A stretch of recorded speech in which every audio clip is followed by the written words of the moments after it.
We're on a roll, baby. After he was the BlacKKlansman and before Hollywood called, Ron Stallworth spent 20 years as a police officer in Utah. Utah had everything Los Angeles had, except on a smaller scale. He has some stories to tell, and they're in a new book, The Gangs of Zion. Rival gang members going at each other. I'm Fox 13 investigative reporter Nate Carlisle.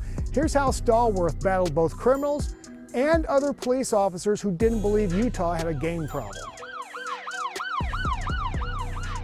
Sounds like the gangs were a lot less afraid of police in Utah than they were police in California. They thought we were a joke.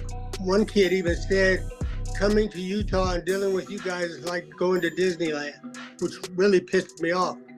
I probably violated his rights a little bit when I grabbed him by the neck, pushed him against the wall, and told him don't ever talk to me or any other Utah cop in that manner. Hello, this is Ron Stallworth calling. Who am I speaking with? This is David Duke. Grand Wizard of the Ku Klux Klan. That David Duke? Ron Stallworth's book about infiltrating the Ku Klux Klan in Colorado Springs became the Oscar-winning film BlacKKKlansman. His latest memoir, Gangs of Zion, reads like a Western, a confident stranger coming to clean up the town. The book is about Stallworth's years policing a problem he says Utah police chiefs and politicians were reticent to acknowledge.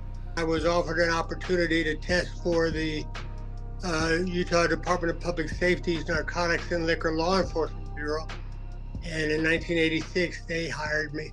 About 1987, Stallworth wrote a report to his superiors. What I saw happening was Crips and Bloods from Los Angeles coming in. We were establishing new crack markets. And the locals were joining. The unique factor was we were getting guys telling us they were Crips and Bloods who were as white as you are. My partner, who is a devout Mormon, cracked up when he heard it, and I was cracking up with him because we had never heard of white Bloods and Crips. And they say they're Crips, they also say they're Mormons. Stallworth's recommendations became the priorities of Utah's first gang task force, but some in Utah doubted the extent of the problem. Stallworth writes in his book about his first visit here to Price. He says he found gang graffiti all over town, even on the back of the police department. And I think he spent some days here before he met up with me. And he did not find any gang members. Alex Chilios was Price's chief of police. He spoke to me by phone. You're saying there wasn't a gang problem, but on the other hand, you did have prevention measures in place? Correct. We didn't want to have a problem, and it worked. But we did have wannabes, don't get me wrong, at the junior high level. But to Stallworth, Price was an example of what he saw across Utah. Local leaders denying they had gangs, while also applying for grants that gave them money to target gangs. They kept falling back on the old dodge. This is Utah. Utah is white. Utah is conservative. Utah is primarily Mormon. There was no denying the problem on the night of July 23rd, 1992. Families were camped along Main Street, downtown Salt Lake City, for the Pioneer Day Parade the next morning. Then, gunshots. Well, it changed the whole character of our gang culture. Stallworth says it was the first time he heard the words drive-by shooting over Salt Lake City's police radio, though they had been happening for years. Officers in the field were reporting shots fired and not giving out the detail that the shots fired occurred from a moving vehicle. Back then, I think the streets were pretty heated. A lot of gang activity happening. Miles Kinney pulled the trigger that night, wounding 2 people in cars carrying rival gang members. Now he's a 50-year-old electrician, a trade he learned in prison, with child number 13 on the way. They've been a little rough with us. He met Stallworth even before the shooting at a traffic stop.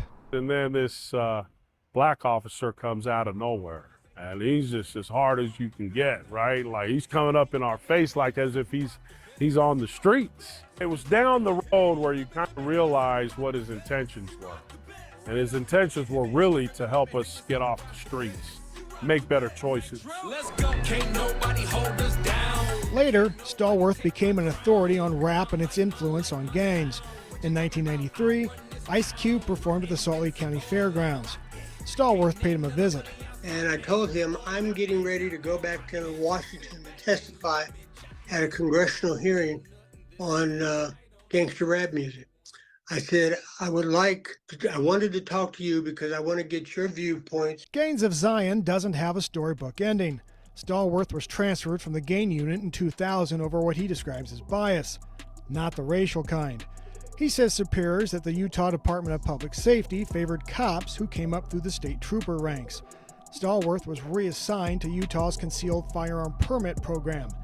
Meanwhile, he and his wife raised their 2 sons in Salt Lake City's suburbs. Mickey, who met Stallworth in Colorado Springs, died of cancer in 2004.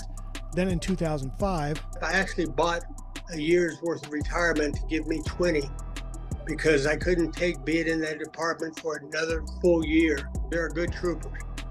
But I looked at those that I didn't get along with, that I didn't like, and basically said, I don't like you guys. Stallworth, now 71, still has family in Utah, but he has relocated to his hometown of El Paso, Texas, and he's remarried.